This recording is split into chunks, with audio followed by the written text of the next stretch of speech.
तो चलो एक सिनेरियो इमेजिन करते हैं जहाँ डोमा बीवा लेडी से कहता है कि मुझे भी भेजो स्वॉर्डस्मिथ विलेज में, एंड वो बीवा लेडी से वैसा ही करती है। लेकिन पहला क्वेश्चन यहाँ पे ये उठता है कि मुज़ैन ने डोमा को मना क्यों किया था विलेज जाने से। तो देखो सभी की सभी अपर मून्स की अपनी अपनी पर्सनैलिटी है और उन सभी में से इसकी सबसे अजीब है, ये बंदा किसी की बात नहीं सुनता, ये हर जगह अपनी मनमर्जी करता रहता है और खासकर मुज़ैन की बात तो ये बिल्कुल नहीं सुनता। और यही रीजन था कि मुज़ैन ने इसको विलेज में जाने से मना किया था। लेकिन मैंने यहाँ पे तुम्हें इमेजिन करने को कहा है कि यार डोमा जो है वो विलेज में पहुंच चुका है। सबसे पहली बात करते हैं इसके पावर्स की, तो आओ फिर इसकी पावर को समझते हैं। तो ये बंदा यूज करता है क्रायोकाइनेसिस का। इस टेक्निक को यूज करने के बाद ये अपने फ्लैश से आइस और फ्रॉस्ट को जनरेट करता है और उसी के साथ मैनिपुलेट भी। तो देखो डोमा पूरी सीरीज में कभी सीरियस हुआ ही नहीं, अगर ये एक बार सीरियस हो जाता तो यार बहुत मुश्किल हो जाता है इसको हराना। क्योंकि हम ये बात यहाँ से समझ सकते हैं कि कोको शिवो को हराने के लिए भाई बहुत खतरनाक हाशिरास लगे थे, एंड वो दोनों हाशिरा थे ग्योमी और सानेमी। और हाँ उनके साथ मुचिरो भी था, लेकिन वो बहुत ही खस्ता हालत में था। तो हाँ यहाँ पे कह सकते हैं बेसिकली 3 हाशिरा लगे थे और एक गेनिया लगा था। एंड इन सब के बावजूद भी यार वो लोग कुछ उखाड़ नहीं पाए इसका, अगर वो खुद नहीं मरता। और वैसे सेम केस डोमा के साथ भी है, वो तो स्नोबी ने उसको पॉइजन कर दिया था। नहीं तो अगर एक बार ये बंदा सीरियस हो जाता तो यार सबकी रेल बांध देता। तो सबसे पहले तो ये इनोसुके और कनाओ की पेटी बनाता, फिर ये ज्वाइन करता कोकोशिबो को। कोकोशिबो को ज्वाइन करने के बाद ये ग्योमे, सानेमी, मुचिरो और गेन्या की भुस्सी भर देता। तो अभी मैं तुम्हें ये बता देता हूँ कि कौन कौन लड़ने वाले हैं स्वॉर्डस्मिथ विलेज आर्क में। तो यहाँ पे 2 हाशिरास है, मित्सुरी और म्यूचिरो, एंड इन्हीं के साथ है तांजिरो, नेजुको और गेन्या। एंड 2 अपर मून डीमन को तो तुम जानते ही हो, ग्योक्को और हान तेंगु। तो सबसे पहले बात करते हैं म्यूचिरो की। म्यूचिरो अकेले लड़ता है ग्योको से और उसकी रेल बांध देता है, लेकिन म्यूचिरो की भी फटके हाथ में आ जाती है। एंड अब मानते हैं बड़ी अच्छी बात, यहाँ पे ग्योको के साथ डोमा। तो मैं 99.9999999% के साथ कह सकता हूँ कि म्यूचिरो की तो पेटी बन जाएगी। बट इसके पीछे कमाल का रीजन है, क्योंकि जब कोकोशिबो के साथ म्यूचिरो लड़ रहा था तो वो अपनी फुल स्ट्रेंथ पे था। कोकोशिबो ने अपने आसपास है म्यूचिरो को भटकने ही नहीं दिया, वो तो उसका पोता था इसलिए थोड़ा सा रहम भी कर दिया उसने उसके ऊपर। एंड अगर अभी तुमने डीमन स्लेयर सीजन 3 का पहला एपिसोड देखा होगा तो तुमने देखा होगा कि कैसे कोकोशिबो ने अकाजा का हाथ काट दिया था। तो तुम्हें पता भी नहीं चला होगा कि ऐसा कब हो गया भाई। तो यहाँ पे ये शो किया गया है कि कोकोशिबो कितना फास्ट है कि अपर रैंक डीमन को भी थोड़ी देर के लिए पता ही नहीं चला कि वो कब आया और कब गया। सेम म्यूचिरो को भी कटने वाला है जल्द। एंड अगर बात करें डोमा की, तो यार डोमा अपर वन 1 तो नहीं है, लेकिन अपर वन 2 होने के साथ साथ यार बहुत ज्यादा खतरनाक है वो अकाजा से। एंड तुम्हें याद ही होगा कि कैसे अकाजा ने ऐसी तैसी कर दी थी रेंगोकू की। एंड उस समय भी वो अपनी बस 20 या 30% स्ट्रेंथ पे ही था। एंड तुम खुद ही सोच सकते हो कि 100% पे अगर अकाजा आ जाए तो क्या ही होगा। और इसी के ऊपर डोमा आता है। एंड हाँ डोमा के साथ अगर ग्योको ना भी हो तो डोमा बिना पसीना बहाए म्यूचिरो की ऐसी तैसी कर देगा। तो म्यूचिरो तो मरेगा ही, साथ ही साथ उसकी क्रो को भी नहीं छोड़ेगा डोमा, क्योंकि उसकी क्रो फीमेल है। तो यहाँ तक तो म्यूचिरो का पत्ता साफ हो चुका है। एंड अब बात करते हैं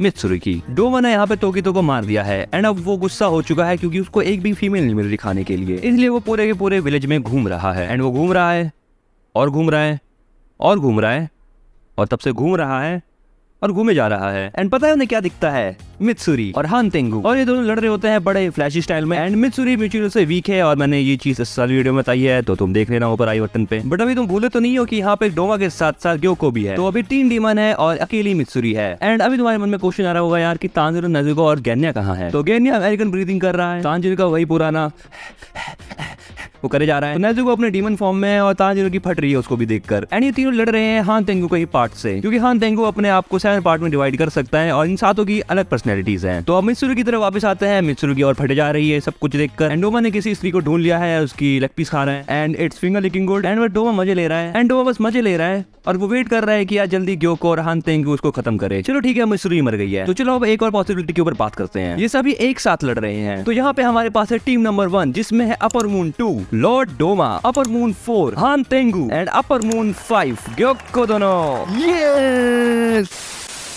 एंड टीम नंबर 2 में है mist Hashira, love Hashira, Tanjiro, Tanjiro की डीमन बहन और गेन्या। एंड देखो यार यहाँ पे करने की जरूरत थी क्योंकि तुम्हें पता ही है कि मरने वाले हैं, लेकिन क्या रीजन है? तो देखो एंटरटेनमेंट डिस्ट्रिक्ट आर्क से मैं जानता हूँ तांजिरो का थोड़ा पावर लेवल अप हुआ है, लेकिन उतना ही पावर अप नहीं हुआ कि ये किसी अपर मून डीमन को अकेले संभाल ले। और हाँ यहाँ पे ज़ेनित्सु और इनोसुके भी नहीं है इसकी मदद करने के लिए। गेन्या कुछ खास नहीं है जितना तुम्हें लग रहा है। एंड डीमन नेजुको बस माइंडलेसली लड़ती है। मिस्ट हाशिरा और लव हाशिरा थोड़ी टक्कर दे सकते हैं, लेकिन यार उनमें भी स्टेमिना इंस्टेंट नाम की कोई चीज है जो की खत्म होनी है, प्लस इनके पास रीजनरेशन की पावर भी नहीं है। एंड यहाँ पे एक बात बहुत ज्यादा इंटरेस्टिंग है प्लस नोटिस करने वाली है। इन्फिनिटी कैसल आर्क में अकाजा के सामने ग्यू और तांजिरो लड़ते हैं। एंड तुम जिस तांजिरो और ग्यू को अभी जानते हो इससे बहुत ज्यादा पावरफुल है वो, लेकिन तब भी इन दोनों की अकाजा के सामने हालत खराब हो गई थी और अकाजा ने इन दोनों की रेल बांधी थी। और अकाजा अगर सुसाइड नहीं करता तो यार ये दोनों खत्म ही थे। तो तुम खुद यहाँ पे सोचो कि अगर इतने पावरफुल होने के बाद भी ये अकाजा को नहीं आना पाए तो यार डोमा के सामने इनकी क्या ही होगी। तो गाइस ये थी सारी पॉसिबिलिटीज, और अगर तुम्हें कोई और पॉसिबिलिटीज लगती है तो तुम कमेंट में बता सकते हो। लेकिन गाइस मैंने यहाँ पे म्यूचिरो को मित्सुरी से ज्यादा पावरफुल बताया है, लेकिन ऐसा क्यों है? तो एक बार राइट वीडियो पे क्लिक करो और पता कर लो।